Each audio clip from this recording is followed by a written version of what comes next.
간밤 나온 시장 상황과 우리 시장 미리 엿보는 순서죠. 오늘장 키포인트 이한경 MTN 전문위원과 함께합니다. 안녕하세요. 네, 안녕하세요.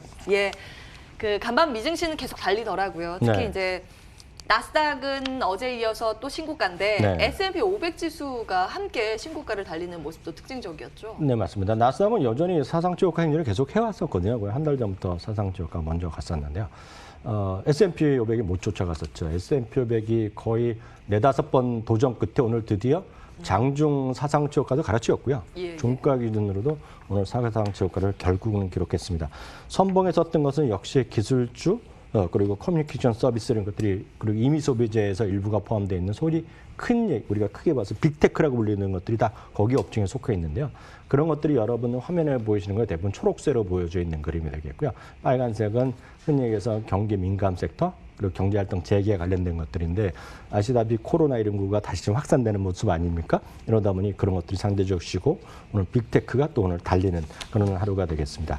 결국 장중 최고가는 3,393포인트였는데 기존에 그것만이 돌파하면서 그 그림에서 보시다시피 2월 19일이 직전 고점이었고요. S&P 500 기준입니다.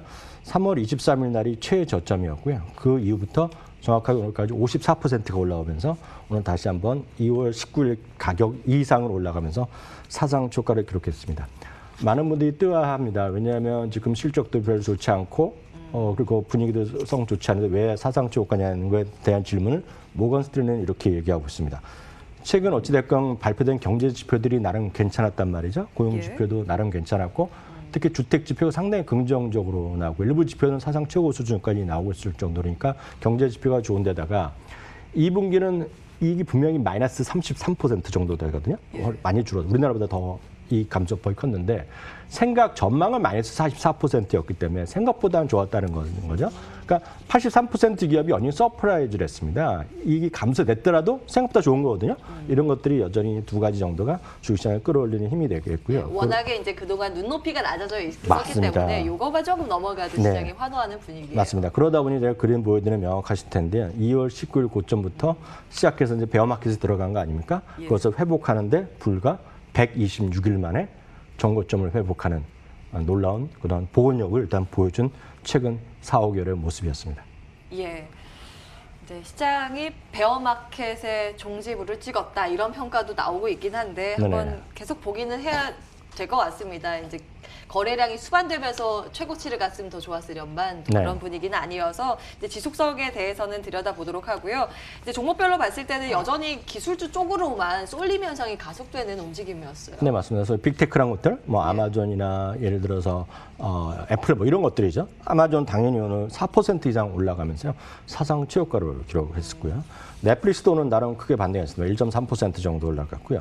구글도 오늘 2% 이상 올라가면서요. 커뮤니케이션 서비스 섹터의 주가 상승을 견인했습니다. 다만 아직까지 사상 최고가는 약간은 모자란 부분이 되겠고요. 애플은 조금씩이라도 또 올랐습니다. 그러면서 애플 오늘 0.6%, 8% 올라갔지만 역시 사상 최고가를 기록했습니다. 그러다 보니 연초 대비 수익률만 보면 페이스북이 27%, 아마존은 연초 대비 79%, 넷플릭스 52%, 애플은 34%, 마이크로소프트는 57% 올라갔고요. 테슬라는 또 말씀 안 드리면 서운하실 텐데요. 테슬라는 오늘 또다시 2% 올라가면서요. 1887%가 1887달러 끝나갔습니다. 연초 대비를 보면 한 120% 정도 올라왔는데요. 저점 대비 3월 23 저점 대비로는 400%가 넘는 상승을 보이는 것이 되겠고요. 섹터별로 보면 그러니까 S&P 500이 오늘 사상 최고가는 그런 시점에서 섹터별로 보면 기술주나 임의 소비주가 10% 이상 올라가는 모습을 보여주었고요. 상대적으로 산업재나 은행은 여전히 죽부진합니다. 다만 최근에 어떤 흐름에서 봐서는 이익 전망이 빠르게 회복되는 것은 산업재나 헬스케어, 커뮤니케이션, 유틸리티들이 상대적으로 강하기 때문에 이런 쪽에 좀 분산해서 한국도 마찬가지로 분산 투자가 필요하다 이렇게 말씀드릴 수 있겠네요. 예, 지난주부터 계속해서 이제 분산 투자의 중요성을 강조해주고 계시고요. 자, 그러면 우리 시장도 좀 엿보도록 할까요? 어제는 이제 투매가 나타나면서 크게 흔들리는 국내 증시의 모습이었는데요. 어떻게 진단하고 계세요? 이 말씀을 꼭 드리고 싶어요. 한국 시장은 상대적으로 변동성은 클 수밖에 없습니다. 어찌됐건 클 수밖에 없는 원초적인 몇 가지 이유가 있습니다. 가장 큰 건 역시 지정학적 요인, 최근엔 별로 이슈가 안 되겠지만 지정학적 요인이 분명히 있겠고요. 또 하나는 수급이 완전히 차이 나는 나라입니다. 왜냐하면 우리나라에서는 코스피 기준을 보더라도 기관 투자의 비중은 60% 정도 됩니다. 그러니까 아주 큰 주식들이요. 그렇지만 코스닥 같은 경우에는 기관 투자 비중이 5% 안 되는 게 엄청 많고요.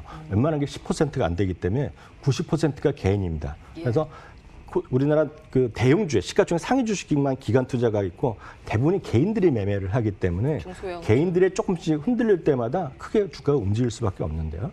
많은 분들이 미국의 개인 투자가 몇 %인지를 상당히 궁금해 여기시는데요. 자잘한 거 다 필요 없고 미국에서는 작은 주식이라 초소형 주군이 있습니다. 그거 있고 아니면 페니스타리아를 가고요. $5 이하자 싸구려 주식이 있는데 우리나라 말로 하면 동전주. 예, 그런 거 있지만 그런 건 무시하겠고요. S&P 500 기준에서 개인들의 비중은 여러분 깜짝 놀라실 겁니다. 개인들이 적극적으로 매매하는 분들 있죠. 소위 해서 리테일 인베스터라고 해서 개인 투자가라고 하는 거 5%밖에 안 됩니다.